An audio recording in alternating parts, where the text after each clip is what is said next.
Many people do feel that the standard of road safety is dropping.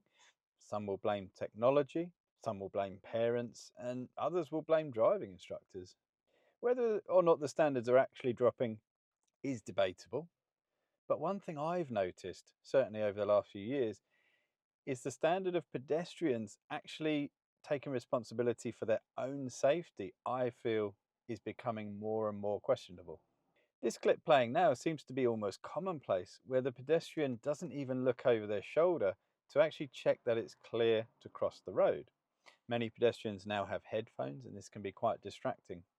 My learner in this clip doing the correct thing, and certainly being prepared to stop and allow the pedestrian to cross the road into which we were turning, keeps this into a bit of a non-issue really. But this could have been quite nasty. I do find it a worry that so many people seem to take their life into their own hands and have a little bit too much trust in others to keep them safe. Take this clip. As I approach the island, as a vehicle, I have priority over someone that wants to cross the road here. Now, do you see much wrong with how these pedestrians are crossing the road? I'm going to play the full clip now. I wouldn't either. Or just be really careful. I might even stop if I was you, yeah.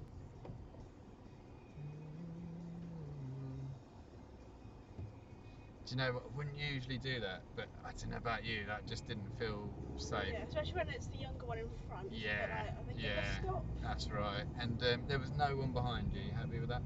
Now, in the highway code, rule 7 talks about the green cross code, which we're all taught when we're very little. But the important bit in rule 7 for me is this: many children cannot judge how fast vehicles are going or how far away they are. Children learn by example, so parents and carers should always use the code in full when out with their children. It's certainly something I'm very keen on, is how actually we affect our young people, the examples that we set. So when I'm being tailgated by someone and I can see a young child in the front seat on the way to perhaps school, I find that quite frustrating, because as a driving instructor, when I take that pupil on, I've got to undo some of these examples that have been set to them, that it's not okay to tailgate, it's not okay to beep your horn if someone frustrates you, etc. Just things that they've grown up normalizing. So under the highway code rules for cyclists, rule 77, busy roads. When crossing faster or busy main roads, you may find it safer and easier to dismount and push your cycle across.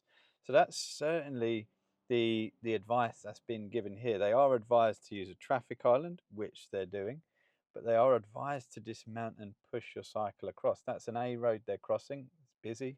That's certainly what I was taught as a young kid, and it's certainly what I would be doing in this situation to set the example for my young child there. I certainly would not be allowing my child to ride across the road in front of me, trusting them to stop on the island. Rule 81 is also applicable for cyclists. Do not ride across equestrian crossings, as they are for horse riders only. Do not ride across a pelican, puffin or zebra crossing. Dismount and wheel your cycle across.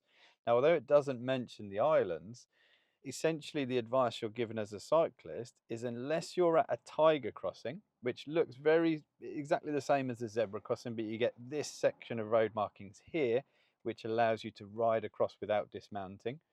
A normal zebra, you should be dismounting. Or a toucan crossing, which of course you have on the touch panel the cyclist and the red man, you're allowed to ride across those. Other circumstances, you're recommended that you dismount and cross. So why did I make the decision to stop? And this is, I think many motorists watching this will probably agree with my decision to stop. There's no following traffic. I have no reason to stop for these people in terms of what the highway code tells me about priorities. It's my priority to go through it as a road user over someone that's using an island crossing. However, something that always must be taken into consideration is the actions of the pedestrians. Now, if we look at the highway code rule H1, now when rule H1 came about, there's a section here that I'm looking at which is about the proposal of rule H1. And it says the objective of rule H1 is not to give priority to pedestrians, cyclists and horse riders in every situation, but rather to ensure a more mutually respectful and considerate culture of safe and effective road use that benefits us all. This does not detract from the requirement for everyone to behave responsibly. Rule H1 in the Highway Code, for me, almost trumps any other rule.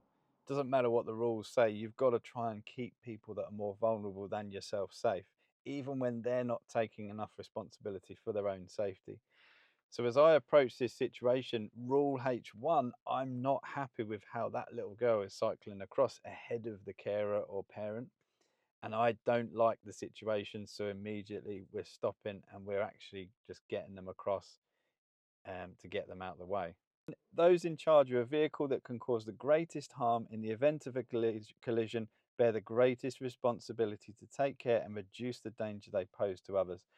So what this doesn't mean is if I just randomly see a pedestrian wanting to cross the road, I shouldn't just be stopping the whole traffic to allow that pedestrian to cross. But if that pedestrian is a danger and I'm not happy with what's going on, yeah, absolutely, I will do exactly that. I think if you look at it from the cyclist point of view, think about the effect you have on other road users. By cycling across like that, you can hear in the dashcam footage, it didn't make me feel very nice. There's no real thought of me. It's just, oh, we're crossing the road.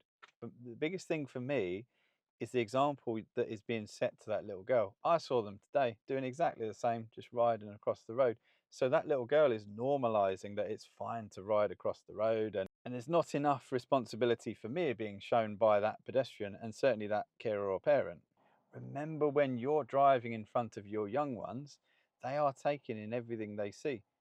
And they might be deciding that that looks a good idea, the speed we flew up to that give way line at. And actually, then I've got to undo that work when I take them on driving.